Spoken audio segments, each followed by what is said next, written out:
Salut tout le monde et bienvenue sur le podcast Richesse et Liberté. Écoute, aujourd'hui, là, j'ai un immense sentiment de fierté en dedans de moi. Écoute, on est dans les studios de Limonade, l'agence de publicité à Laval. Et aujourd'hui, on va parler de liberté. La liberté financière, c'est quoi? Puis tu sais, là, le fameux quitter métro, boulot, dodo. Tu sais, là, tout le monde sait. Ben, aujourd'hui, justement, on va en parler parce que quitter métro, boulot, dodo, c'est un calcul risqué pour le commun des mortels. Et à travers ça, mon invité d'aujourd'hui, il a écouté un peu ce que je lui ai dit. C'est un de mes mentorés qui est avec moi depuis 2 ans. Donc, environ 2 ans. Et puis, justement, il a appliqué la règle de quitter métro, boulot, dodo, puis à peine à 21 ans, fraîchement sorti de ma cohorte de Flipland. Aujourd'hui, il a pris la décision audacieuse depuis un certain temps, justement, de quitter son métro, boulot, dodo. Et puis là, ben, à présent, en ce moment, il accompagne des futurs investisseurs immobiliers, justement, qui veulent faire du développement immobilier de terrain, a plusieurs promesses d'achat ou une promesse d'achat. On va y en parler tantôt, voir comment ça avance. Les promesses d'achat sur des terrains pour faire justement du flip de terrain. Puis présentement, il vient à chacun des midis mentorats. Il est, je vous le dis, factuel. Il vient poser toutes ces questions. Pourquoi? Pour avancer. On le sait que si on manque de connaissances, on va être brimé éventuellement dans le futur pour avancer personnellement en affaires, etc. Donc, c'est important d'avancer et d'aller chercher nos connaissances à travers différentes personnes. Et il applique justement l'œil de l'immobilier. On va en parler tantôt, le partenariat. Il applique également l'œil de l'immobilier. Flip, éventuellement, on va s'enligner vers la construction de multilogements. La preuve que la valeur n'attend pas le nombre d'années et faut toujours être dans l'action. Aujourd'hui, ben, je souhaite la bienvenue à Luca Haché. Bienvenue, Luca. Ça fait plaisir. Merci de m'avoir invité. Je suis très heureux d'être présent aujourd'hui. Écoute, amazing. Ça va être vraiment exceptionnel. Mais en premier temps, parce que quand même, là, t'es la personnalité la plus jeune qui est venue, toi puis Benjamin. Benjamin, je pense que vous étiez dans des mêmes gammes d'âge. D'ailleurs, si tu veux voir le replay de Benjamin ou tu l'as pas vu, écoute, retourne dans la bibliothèque, va voir Benjamin Johannis. Écoute, un étudiant du HEC qui est en finition d'étudiant HEC. On a passé 1 heure complètement endiablée, comme aujourd'hui on va faire. Mais justement, Luca, c'est qui? C'est quoi, Luca, en gros, là? Ben écoute, Lucas, c'est un jeune entrepreneur qui a commencé très tôt dans sa carrière en tant qu'entrepreneur. C'est un travailleur autonome qui a des passions dans la vie par rapport à l'immobilier et tout ça qui peut le faire avancer, ne pas le faire abandonner. Puis, c'est ça. Puis parle-moi donc, là, rapidement, là, parce que quand même, tu t'es lancé dans l'aventure de l'immobilier à l'âge de 19 ans.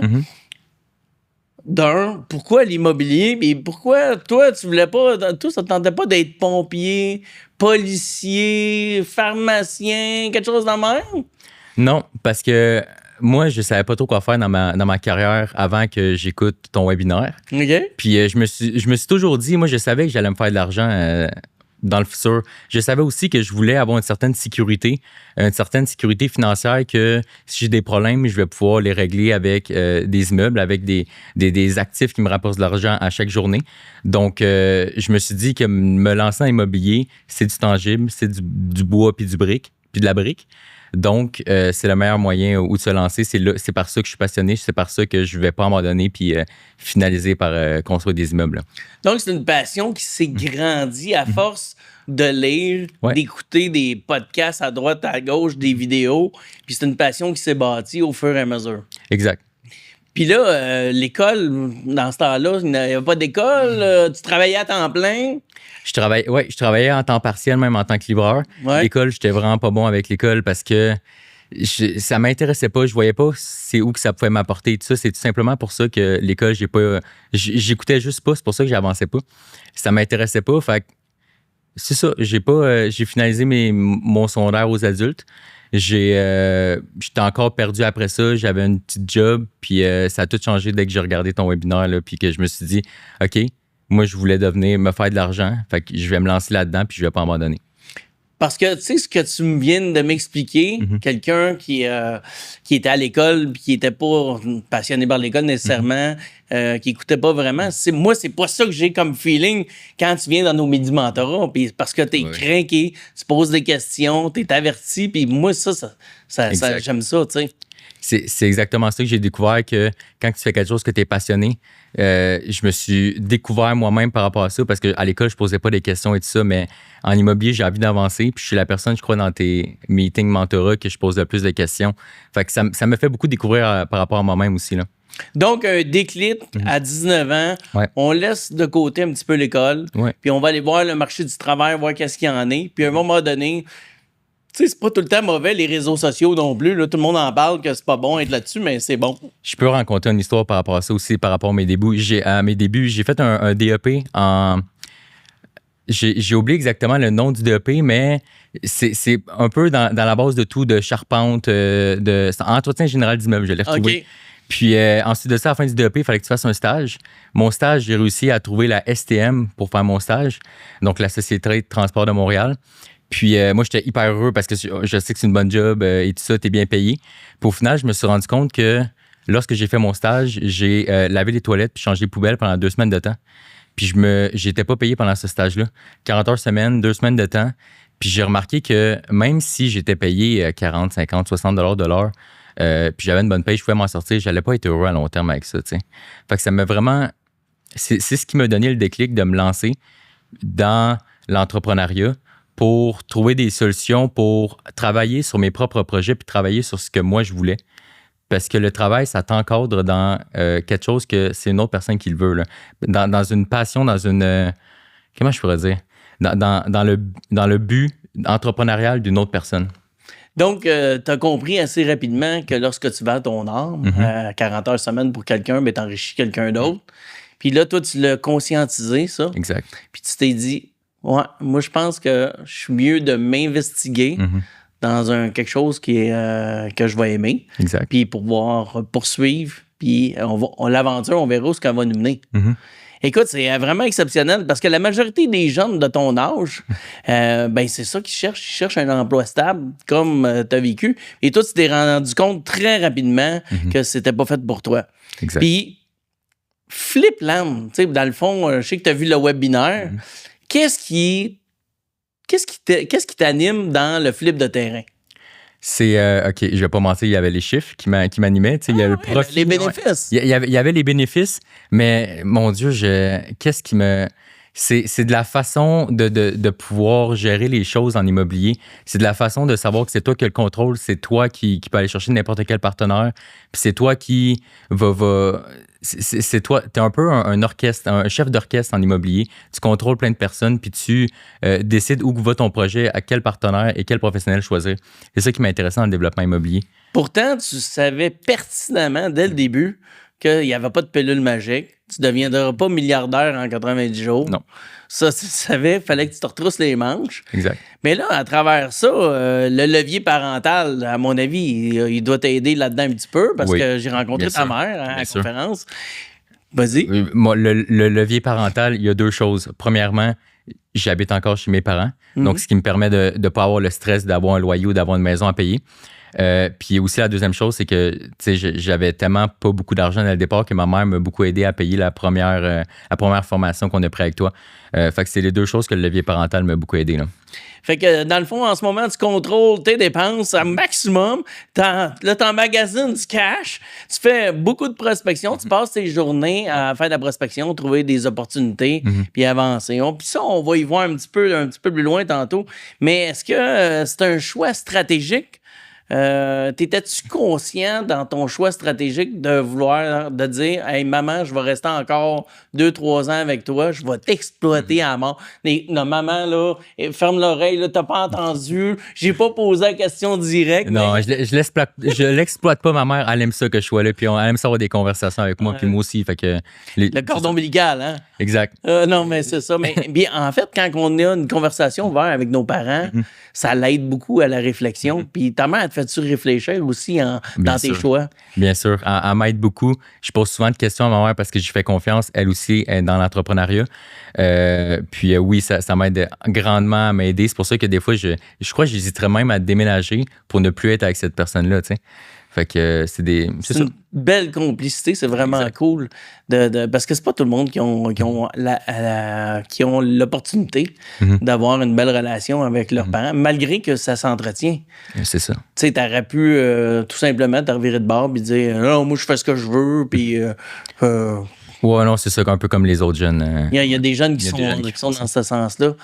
Puis quand tu fais ta prospection ou bien non, quand tu avances dans ta journée puis tu as commencé dans ce milieu-là, ça fait quand même proche 2 ans maintenant. Tu sais, au début, on sait pas par où s'enligner. Là.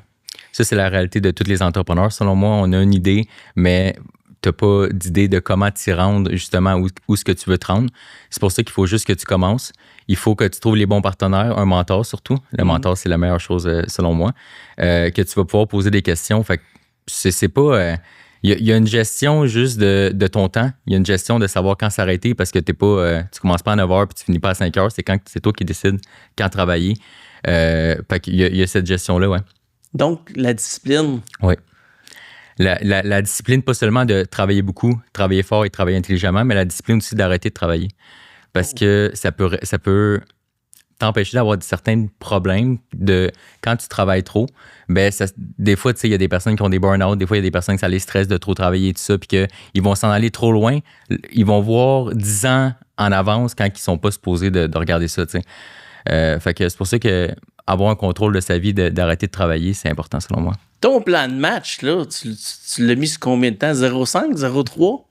Moi, je l'ai mis au tout début, j'ai 0,3, 0,5 et 0,10. OK. 0,3, c'est de faire un premier argent. 0,5, c'est de construire mes premiers immeubles. Ouais. Puis 0,10, c'est de me lancer dans vraiment mon entreprise. Dans mon entreprise de style Vincent Chiara, là.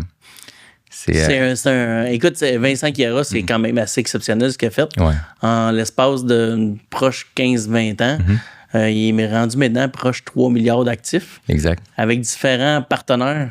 Qu'est-ce que Vincent, aujourd'hui, Vincent Chiara, applique dans sa business que tu penses, que toi, t'appliques aussi? Et on a tous, en tant qu'entrepreneur, on a tous un peu les mêmes problèmes.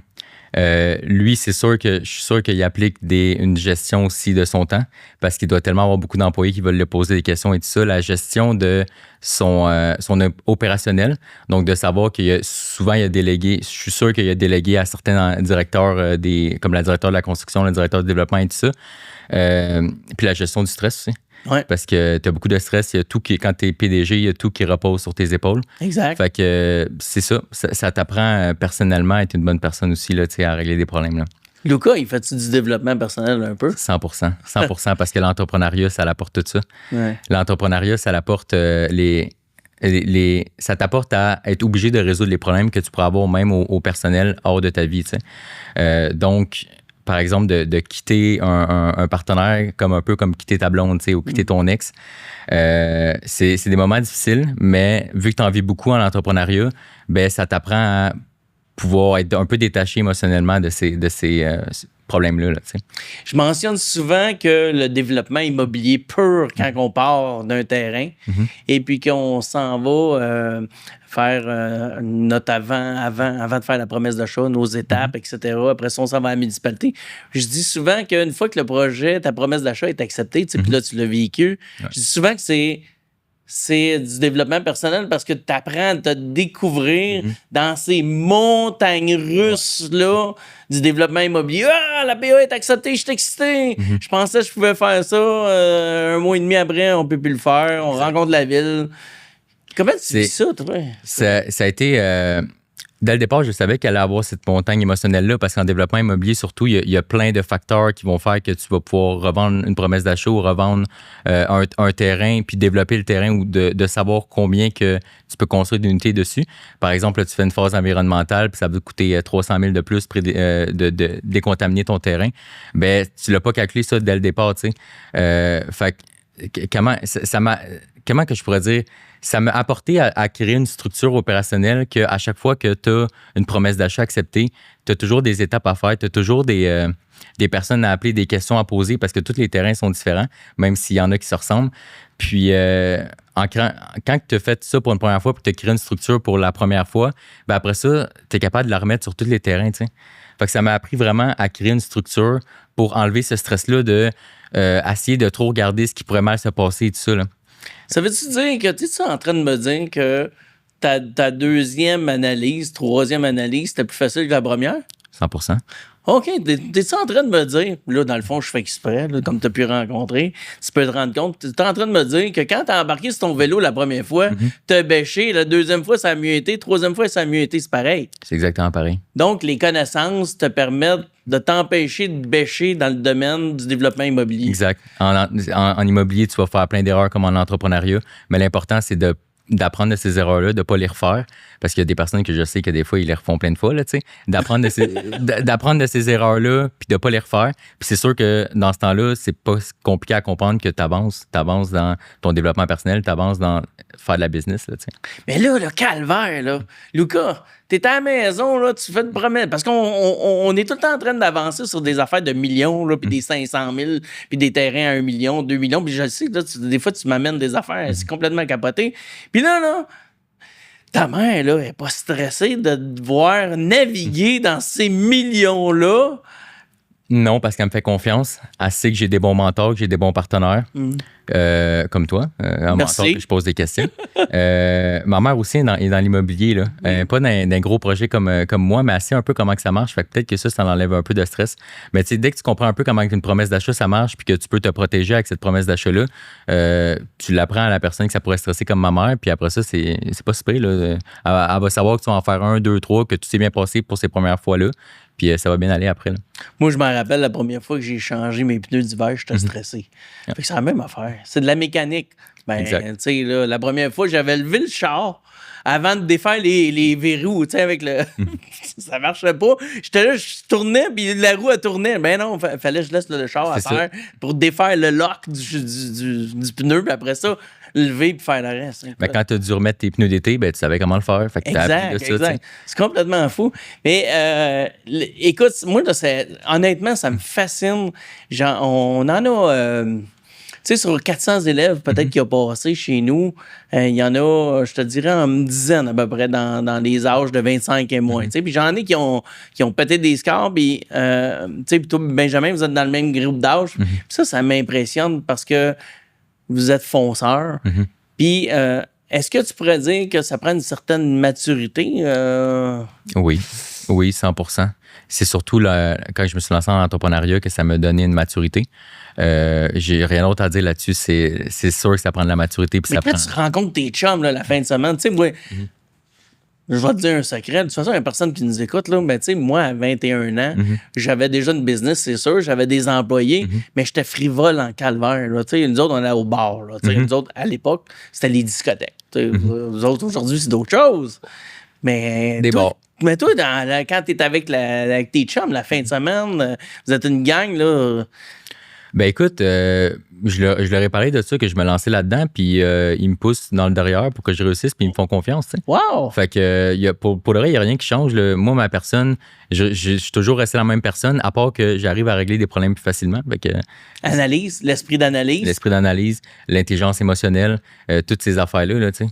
Bon, mettons, je te mets au défi, là. Là, on a le taureau qui est ici, là. Là, il est croche de même, là. Bon, on a un défi, un obstacle. Comment tu fais ça dans ton introspection pour justement... bon, là, il faut déplacer le taureau. Il pèse 5000 livres, mettons. Là, on fait ça comment? Tu vas commencer par réfléchir. Est-ce que c'est vraiment un problème tangible ou pas, là? Je crois que c'est la première chose que je ferais.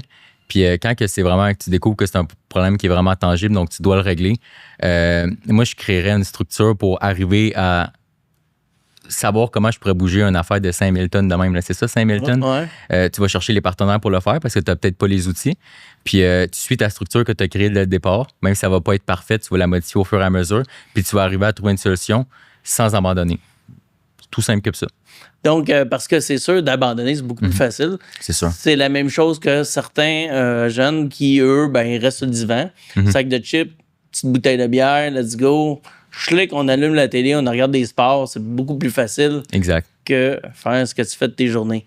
Comment tu arrives à contrôler la discipline de ton temps dans une journée? Ça, c'est avec l'expérience que j'ai arrivé à savoir ça parce qu'au début, j'étais un workaholic. Écoute, des fois, je travaillais des 10 à 14 heures par jour, puis tout ça, mais à un moment donné, j'ai comme touché un peu un plafond de. J'ai commencé à être plus stressé. J'ai commencé à me dire que j'avançais dans du travail qui, au final, ça me servait à rien. J'ai perdu 4 heures de mon temps parce que j'ai avancé dans quelque chose que, au final, en réfléchissant, ça me servait à rien. Fait que je me suis dit, Lucas, ressente-toi. Puis c'est exactement, fais les tâches qui sont les plus importantes dans une journée en premier. Tu choisis 3 à 5 tâches. Tu commences par ceux-là. Puis dès qu'ils sont finis, même si tu es stressé après et tu as envie d'arrêter de travailler, ben, tu as fini de travailler, tu as réussi à faire les tâches que tu voulais faire. Fait que tu as quand même avancé. Là. C'est quand même une bonne façon de faire parce que c'est la méthode à faire. D'ailleurs, Elon Musk, qu'est-ce qu'il fait tous les jours quand il se lève? Il fait toujours les tâches, qu'il n'aime pas. Pour finir la journée, avancer dans la journée avec le sourire. Donc, les tâches qu'il n'aime pas, il les aime pas, il les fait pas. Je veux dire, il les fait le plus tôt possible pour qu'après ça, je vais peut-être mettre ça en place. Moi, je fais toutes mes tâches en une journée quand j'ai le temps. Je vais mettre ça en place. Oui, parce que c'est une des façons. En fait, il faut déterminer le plus important. C'est les 3 principales tâches, les NN, non négociables, avant 10 heures. Tu mets ça en pratique. Aussitôt que puis après ça, tu as tes autres tâches. Sont moins importantes. Donc, que tu peux reporter d'une journée à l'autre parce que ça peut arriver que tu peux être dérangé et où les meetings commencent. Et là, à ce moment-là, tu n'auras pas terminé tes tâches. Mais ce sont même à ça, c'était difficile pour moi de ne pas finir mes 45 tâches que j'avais dans une journée. Fallait des finisses. Fallait que j'y finisse, sinon ça me stressait, puis c'était ça le problème. C'est pour ça que j'étais un workaholic, là, tu sais. Puis au final, j'ai parlé à mon mentor, puis il m'a dit, tu sais, Lucas, c'est pas grave, ça a toujours été comme ça dans ma business, puis tous les autres entrepreneurs aussi sont comme ça.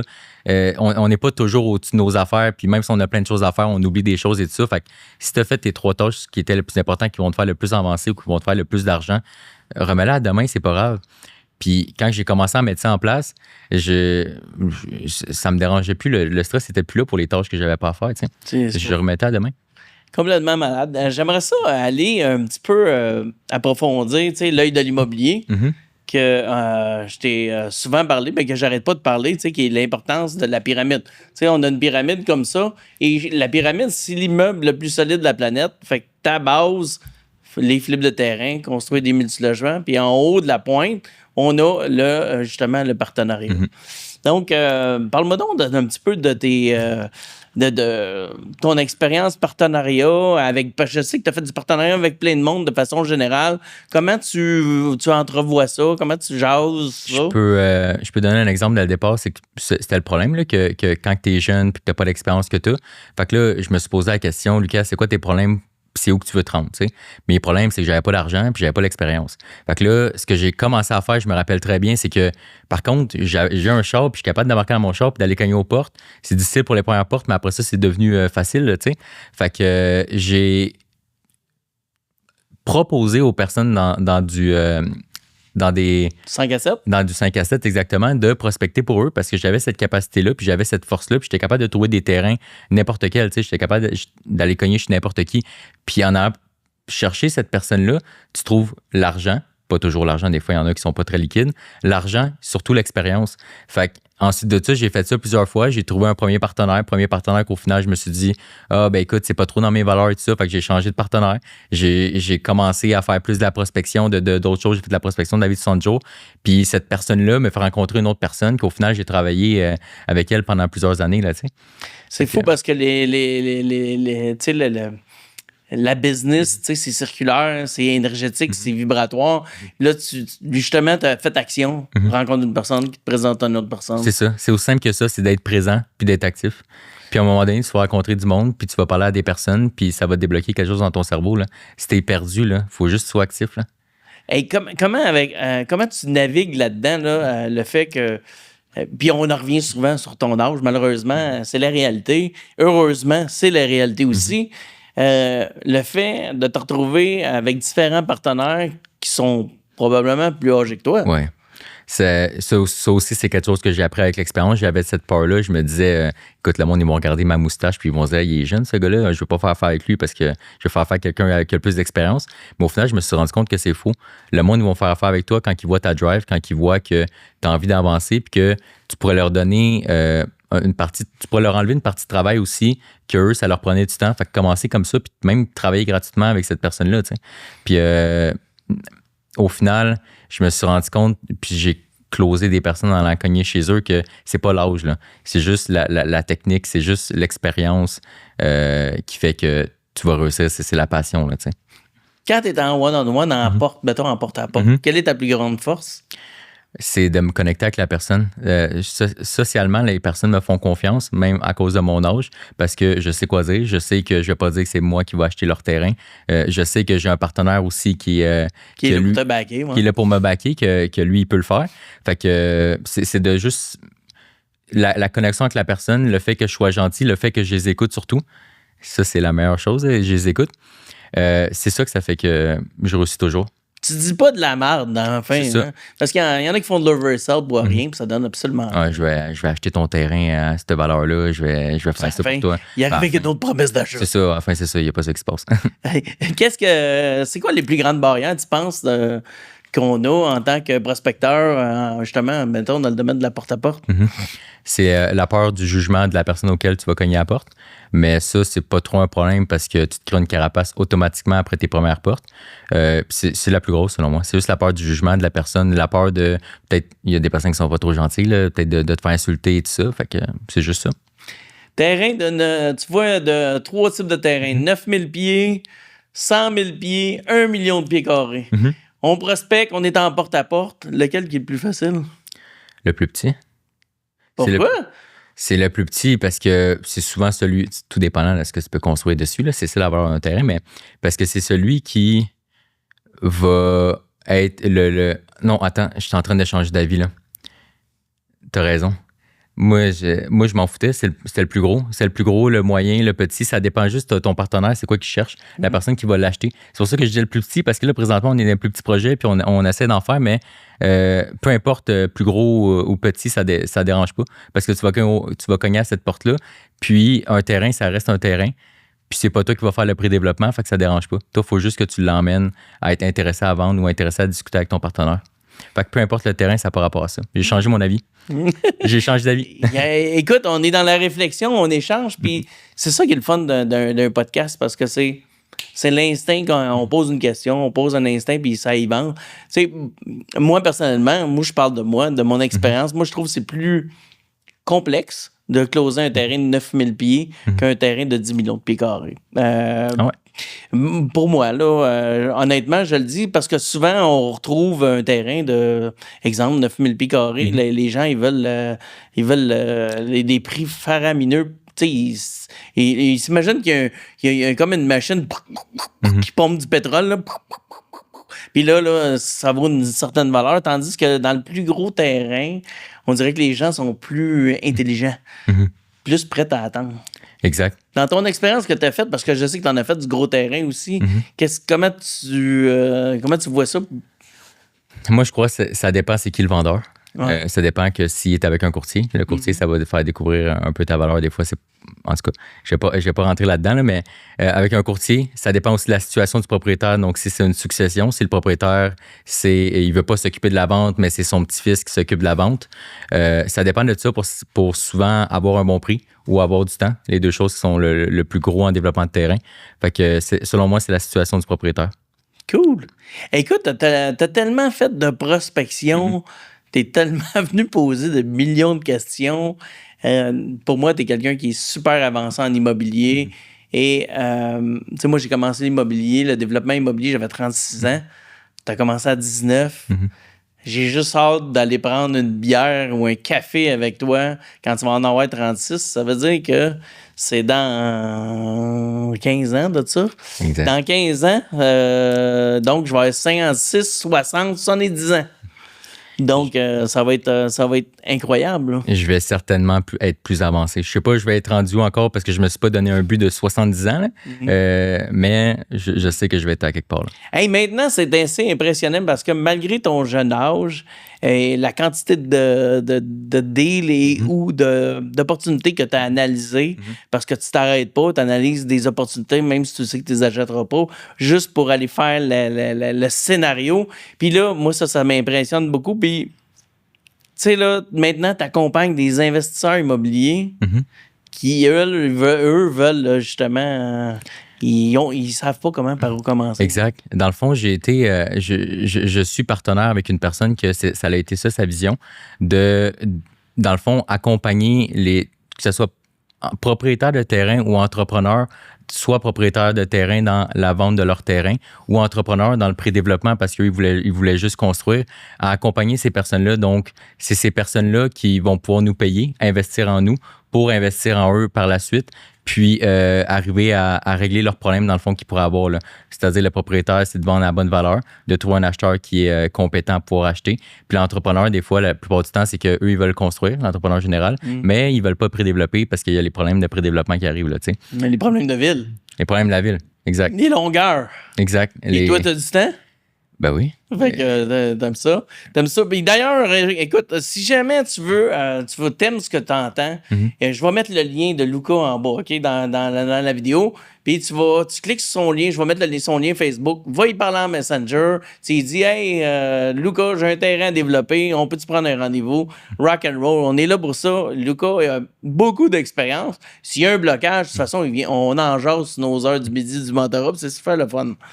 Écoute,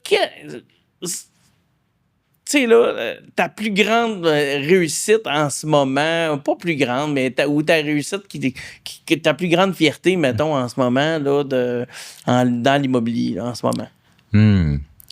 C'est tout ce que l'immobilier et l'entrepreneuriat m'a apporté en tant que personne, c'est le développement personnel. C'est aussi simple que ça parce que l'argent, c'est quelque chose, mais au final, tu te rends compte que l'argent, c'est juste un bout de papier ou un montant d'argent dans ton compte en banque, tu sais. Mais la personne que ça m'a rendu, c'est de ça que je suis le plus fier. Je suis aussi fier aussi de ne pas avoir abandonné dès le départ parce que je sais qu'il y a des personnes qui font ça, là, qui veulent se lancer en quelque part, mais qui voient les premiers problèmes puis qui abandonnent. Moi, j'ai foncé à travers ça, puis je sais que ça va m'aider dans ma vie. T'sais. Fait que c'est le développement personnel que je suis le plus fier, ce qui m'a le plus apporté. Là. Parce que ça t'a permis de justement, dans ton introspection, avancer personnellement, puis ça veut pas, ça a des liens directement avec ton day-to-day. Ouais. Puis, tu sais, le fait de patauger dans cet univers d'argent-là, comment t'appliques ça dans ton day-to-day, là, tu sais? J'ai pas trop compris la question. Coupe. Dans le fond, en ce moment, on est dans un univers où est-ce que quand on regarde des terrains, on est toujours en mode milliard. J'exagère, dans le mode milliard. Mais le fait de te retrouver en day-to-day, et de la réalité d'aujourd'hui. Comment tu vis le phénomène de voir, de calculer des millions pour voir si le terrain il s'applique, mais en ce moment, dans ta situation, étant donné que tu es un jeune entrepreneur à devenir, là, tu prépares des terrains pour d'autres. Oui. Ben dans le fond, OK, là, je la comprends. Dans le fond, c'est un peu toujours la même structure, même si tous les projets sont différents. C'est que pour connaître la valeur d'un terrain, la vraie structure, c'est du reverse engineering que je ne vais pas rentrer dedans plus profondément. Fait que ça devient que tu vas toujours faire les mêmes analyses. Tu peux toujours faire la même spéculation qui est quand même assez simple à faire. Fait que c'est pas une question de chiffres, même si c'est ça qui va prendre ta décision de oui ou non, on va y aller. Mais c'est une question de... est-ce que tu es prêt à prendre ce risque-là, selon moi? Est-ce que tu es prêt à prendre ce risque-là? Puis est-ce que tu es prêt à embarquer dans ce genre de projet-là? Aujourd'hui, les jeunes, là, ils disent qu'il est impossible. C'est impossible de s'enrichir en 2026 à cause du taux d'intérêt, à cause de whatever. Et là, en ce moment, c'est la guerre, whatever qui se passe. Qu'est-ce que tu as envie de dire à ces jeunes-là? Là? Ben, c'est pas impossible parce qu'il y a toujours du monde qui le font. Là. Il y a toujours du monde qui s'enrichissent parce qu'eux, ils savent se modifier selon le marché, selon les situations du monde. Fait que juste en regardant ça, c'est simple à comprendre que c'est pas impossible. Je sais que ça peut peut-être être plus difficile de réfléchir, de commencer à se lancer quand on est dans un moment de récession, mais tu veux se réfléchir à savoir qu'il y a du monde, il y a toujours des investisseurs qui continuent à investir, qui prennent le bon côté des situations parce qu'il y a toujours des opportunités là où c'est difficile. Puis juste en réfléchissant comme ça, ben, tu te dis, c'est pas impossible. Tu sais. Faut... Mais je peux comprendre un peu parce que... Il y a des jeunes qui vont être beaucoup sur les réseaux sociaux puis qui vont regarder des pseudo-mentors essayer de vendre des formations, à dire comment ils sont riches puis ils montrent leur Lamborghini et tout ça. Puis ça peut être compliqué à comprendre de comment que ces personnes-là sont devenues riches. Puis des fois, c'est faux, tu sais. Des fois, ils veulent juste vendre des formations. Fait qu'il y a aussi tous les problèmes de réseaux sociaux qui peuvent créer que cette pensée-là, mais il faut juste que tu te ramènes à toi-même, que tu réfléchisses à savoir est-ce que c'est vrai ou pas que je peux devenir, me faire beaucoup d'argent, puis tu vas savoir que oui, c'est vrai, là, tu sais. Tu t'aurais pas nécessairement lié de valeur avec ce qu'on voit sur le marché américain. Justement, la Lambo, les Joe Wall, puis... Non, parce qu'on sait pas, tu sais, eux, ils font juste montrer qu'ils ont réussi, mais ils montrent jamais comment ils ont fait pour réussir, ils font quoi, tu sais. C'est extrêmement difficile de savoir, de faire des recherches sur eux, à savoir, OK, c'est comment exactement qu'ils ont réussi à faire ça, puis au final, des fois, tu te rends compte qu'ils ont réussi à faire ça parce qu'il y a du monde, ils ont vendu des formations, puis il y a du monde qui ont acheté leur formation puis se sont achetés ça, tu sais. Fait que il y a des personnes qui ont trouvé des techniques comme ça, mais c'est vraiment pas pour toutes les personnes qui vendent des formations. Selon moi, la seule chose à regarder, c'est que quand tu vas regarder le profil de la personne, est-ce qu'elle monte sa Lambo puis elle dit juste « Fais-moi confiance, on va faire de la crypto ensemble puis on va faire de l'argent » ou c'est une personne qui va parler d'immobilier, qui va être devant ses immeubles comme toi, qui va être devant ses immeubles puis qui va montrer que c'est comme ça qu'on crée de la valeur. Puis faites-moi confiance grâce à ça. C'est juste ça à regarder, là. Comment tu entretiens à travers tout ça, là, ton mindset? Parce que honnêtement, là, tu sais, t'es avancé. T'as un mindset de feu, mais comment tu entretiens ça? Ça-tu la lecture, je sais pas? C'est le social. Le social. L'immobilier, c'est beaucoup social. Ouais. Fait que c'est de parler avec du monde. Tu sais, tes partenaires, tu devrais pas être avec eux si ils vont te juger, si tu as des problèmes personnels et tout ça. Mais pour maintenir un bon mindset, c'est de parler avec quelqu'un qui est dans les mêmes problèmes que toi ou dans la même situation que toi. Selon moi, c'est la meilleure chose. Il y a aussi lire des livres, mais je suis moins un lecteur, là. J'en ai plein des livres. Là, L'audio? Ouais, Audiobook? Ouais, j'en ai lu un audiobook, mais j'ai surtout lu les livres de base de Luc Poirier et tout ça, Père riche, Père pauvre et tout ça. Mais parler avec le monde, on dirait qu'il y a quelque chose qui est comme, tu peux pas le retrouver nulle part autre, là. C'est comme vrai ça que tu maintiens un mindset. Le fait de se retrouver en troupe, dans le même domaine, ben, ça nous permet d'échanger, sur un élément de base. On a tous à peu près les mêmes objectifs là, financiers, qui est souvent la liberté financière, faire du cash. Aujourd'hui, le fait de te retrouver dans ce monde-là, est-ce que c'est encore faire du cash ou faire des projets? C'est faire des projets. Puis surtout être heureux. Être heureux dans ce que tu fais, c'est la base de tout, là. C'est la santé physique et la santé mentale. Fait que c'est d'être heureux puis de travailler avec le monde que ça me rend heureux de travailler avec eux. Tu es un gars qui va au gym, toi? 100%. OK, good. J'y allais trop même. J'ai arrêté un peu, là. T'as slacké un peu? J'ai slacké un peu. Ouais, Équilibre, hein? Oui, exact. Ben, ça, c'est un exemple d'équilibre, justement. C'est que vu que j'y allais trop, j'ai le but présentement de perdre du poids, mais j'y allais tellement trop que mon corps était en mode panique puis il me faisait garder mon poids, tu sais. Fait que là, en faisant me restructurer, en parlant à un coach aussi qui était bon là-dedans, là, un mentor, là, même chose qu'en immobilier, ben, il m'a dit, Lucas, tu devrais moins t'entraîner. Fait que là, je me suis moins entraîné puis ça a bien marché. Fait que je me suis repositionné sur ce que je faisais. Qu'est-ce que tu as à dire à, mettons, souvent quand tu parles avec des amis ou du monde que tu connais pas, tu es dans un 5 à 7, puis ils s'apitoient sur le sort de le taux d'intérêt monte, je sais pas, moi, l'économie va mal. Selon moi, je devrais juste. Je sais pas si je devrais dire que je devrais juste pas parler avec eux, mais je vois toujours les choses plus positives. Tu peux prendre le temps d'essayer de t'asseoir avec eux puis montrer que chacune des choses qu'ils pensent, c'est pas vrai, là, tu sais. Mais selon moi, c'est juste passer à la prochaine personne, là. C'est ça que je pense, hein. Fait qu'on laisse faire les excuses, on passe au prochain terrain à la place. Exact. Écoute, t'as goûté à la liberté vraiment jeune, là, d'être ton propre boss très, très, très tôt. Fait que toi, il n'y a aucune chance dans la vie que tu travailles pour quelqu'un. Ah, ça serait difficile. Ouais. Ça serait très difficile. Non, il y a aucune chance parce que peu importe, même si j'ai des problèmes financiers ou tout ça, au moins, c'est moi qui vais avoir la décision de... ça va être à mon pouvoir et de ma faute à régler ce problème-là. Donc, c'est juste pour ça, là. Lucas, 21 ans, c'est quoi pour toi la liberté financière? Hey, on s'en va là-dedans. Là. La J'ai même liberté, pas ça dans mes affaires, dans mes questions. Là, mais... Non, mais c'est différent. Je crois que c'est différent pour tout le monde. La plupart des personnes le mettent sur un chiffre de 10 000 $ par mois, moi, je serais libre. Puis si on le mettrait sur un chiffre, moi, je me dis que je suis pas une personne qui va flamber son argent ou qui a besoin d'avoir des grosses choses pour être heureux. Fait que Tu sais, liberté financière, commencer à se faire de l'argent à chaque mois par un immeuble tangible, 10 000 $ par mois, bien juste ça, c'est la première étape de liberté financière. Mais selon moi, il y a plusieurs étapes.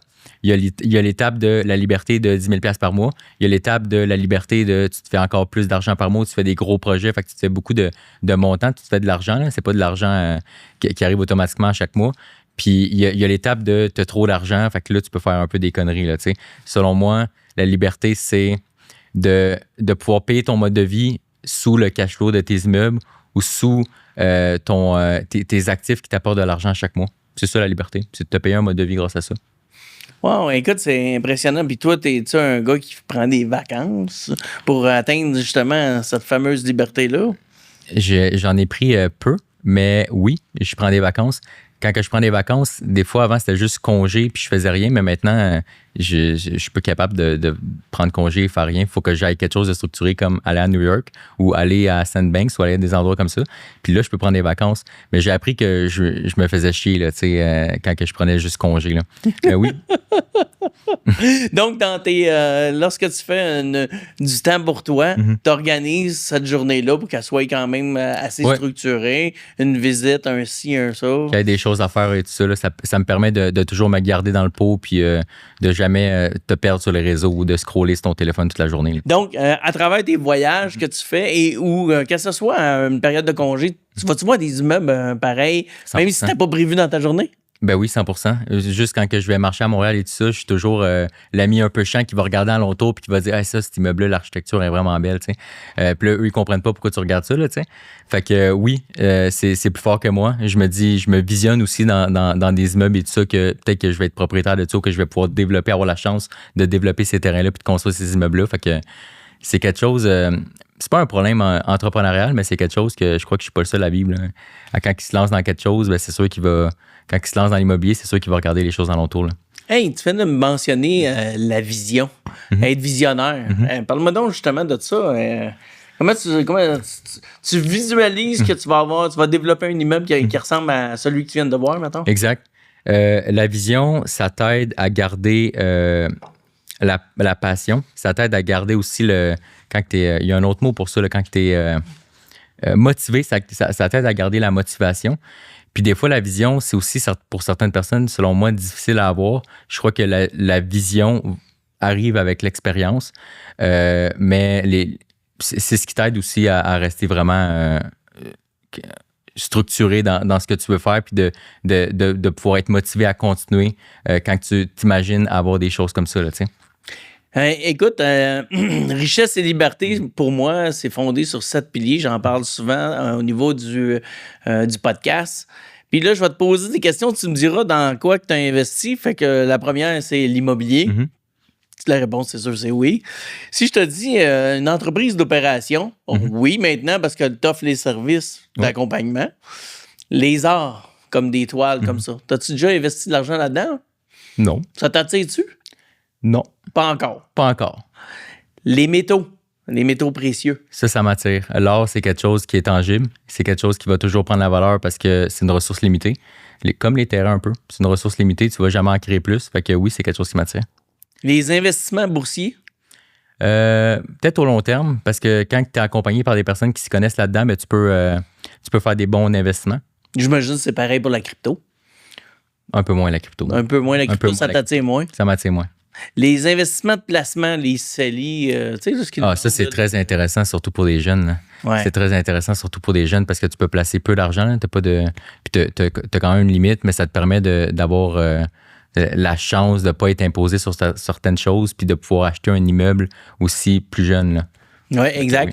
Oui. Également, il y a les produits d'assurance maintenant qu'on peut utiliser. C'est du leverage. D'ailleurs, si tu n'as pas vu, regarde dans le flux, j'ai Thomas Lucier qu'on a reçu et qu'on parle justement de placement puis on parle de produits. C'est vraiment exceptionnel. Tu peux regarder ça. Les revenus de référencement, en ce moment, c'est quelque chose que tu regardes ou tu as déjà envisagé à regarder, comme les affiliations, mettons? J'ai pas encore regardé ça, mais peut-être que ça va être intéressant. OK, good. Parce que c'est les 7 piliers dans lesquels on peut avancer notre richesse. Puis c'est le fun de voir quand même que tu en as déjà une coupe de cases de cocher. Ça, c'est vraiment important. Parle-nous un peu de l'envers du décor du métier de développeur immobilier. Moi, je crois que c'est l'aspect social. C'est de travailler avec des personnes qui sont pas alignées avec ton énergie, alignées avec toi puis tes valeurs et tout ça. Puis je crois que vu que je suis vraiment aligné envers l'aspect social, d'avoir des bons partenaires et tout, d'avoir des personnes que tu aimes travailler avec eux, que c'est ça qui pourrait me faire chier, c'est d'avoir du monde qui ne sont pas nécessairement gentils puis n'ont pas les mêmes valeurs que moi. Qu'est-ce que les gens, tu penses, là, ils voient pas pantoute du métier de développeur immobilier? Les gens, là, ils voient pas ça, pantoute ça, là. C'est sûr que tout l'aspect de l'analyse de terrain, beaucoup de personnes, c'est compliqué pour eux de savoir c'est quoi la valeur d'un terrain, qu'est-ce que tu peux faire dessus et tout ça. Puis c'est peut-être, c'est tous les aspects entrepreneuriaux par rapport à ça, parce que tu es un entrepreneur quand tu fais de l'immobilier. C'est tous les aspects entrepreneuriaux des problèmes que tu peux avoir dans n'importe quel business, qu'eux, ils se disent pas qu'ils peuvent avoir un problème là. Luca, c'est quoi le next step pour Luca? Le next step, c'est de, encore là, continuer à me structurer. Je me lance, je vais me restructurer un peu. C'est pour ça que je parlais des petits terrains tantôt, la prospection des petits terrains. Je vais me restructurer, décider c'est quoi exactement que je veux, moi, dans ma carrière. C'est quoi que je vais ramener de l'argent, puis je vais vouloir commencer à construire directement. C'est aussi simple que ça. C'est de faire des flips de terrain, de ramasser de l'argent, puis d'avancer tout doucement avec des partenaires que j'aime bien pour construire des immeubles. En terminant, mettons, si tu regardes la belle caméra devant toi, tu parles à un jeune, 25 ans et moins, qu'est-ce que tu as envie de dire par rapport de se lancer dans le développement immobilier? Moi, j'ai envie de te dire que je sais, comme dès le départ, comme moi, j'avais des rêves, j'avais un but de le faire, mais je ne savais pas comment le faire. Faut pas que tu saches comment le faire, il faut juste que tu commences puis que tu te lances là-dedans. Ça va pas être aussi facile que peut-être que tu le penses, mais ne fais juste pas abandonner, puis tu vas voir que les moments difficiles, le temps, ça l'arrange tout, puis tu vas arriver à trouver une solution. C'est juste de se lancer que je dirais. Malade. Malade, Luca. Merci beaucoup d'être venu au podcast Richesse et Liberté. Ça me fait plaisir. D'avoir partagé avec nous, parce que moi, je crois pertinemment que plus tu commences jeune, mieux que c'est pour 100%. le développement immobilier. 100%. Good show! Alors, toi, créateur de richesse qui nous regarde en ce moment, tu as envie de faire comme Luca, ben tu le sais, j'ai plusieurs programmes de développement immobilier, entre autres Flipland. On a également le programme Construis ton Plex. Puis on a également le programme commercial, 2 cohortes par année, dans lequel on peut t'accompagner dans des différents programmes pour pouvoir construire, développer des multilogements. Fait que là-dessus, je te souhaite une bonne lecture. On se voit dans la prochaine. N'oublie pas, abonne-toi avec la cloche pour la notification. Abonne-toi à la chaîne YouTube. On est sur toutes les plateformes disponibles, entre autres Spotify et YouTube. Et je t'en prie, viens cliquer. Mets des questions à Luca en bas commentaire. Luca, il va te répondre. Ça va être super le fun. N'oublie pas, si tu as envie de contacter Luca, va cliquer sur le lien. Puis entre-temps, si tu veux faire du développement immobilier, ça va me faire plaisir de t'accompagner de toutes les étapes de A jusqu'à Z, écrit en bas, rendez-vous. Puis je vais te mettre ça, je vais t'envoyer ça dans ton calendrier, dans ton Messenger. On va se prendre une petite rencontre, 10-15 minutes ensemble. Au plaisir de jaser avec toi. Sinon, on se voit la semaine prochaine. Ciao, ciao!